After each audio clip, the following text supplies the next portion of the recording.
ಪ್ರಣಾಮ್. ಬೆಳಗಿನ ಜಾವದ ಕನಸು ಸಾಮಾನ್ಯವಾಗಿ ನನಸಾಗುವುದೆಂದು ಕೆಲವರ ನಂಬಿಕೆ.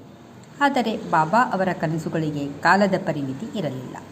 ಬಾಬಾ ಅವರು ಒಂದು ದಿನ ಕಾಕಾ ಸಾಹೇಬರನ್ನು ಕುರಿತು ರಾಹತಾದ ಕುಶಾಲುಭಾವುರನ್ನು ನೋಡಿ ಬಹುದಿನಗಳಾದವು ಎಂದು ಹೇಳಿ ಅವರನ್ನು ಶಿರಡಿಗೆ ಕರೆತರುವಂತೆ ಆಜ್ಞಾಪಿಸಿದರು.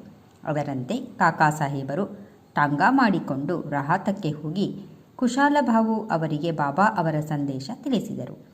ಇದನ್ನು ಕೇಳಲು ಕುಶಾಲಭಾವು ಅಚ್ಚರಿಗೊಂಡರು.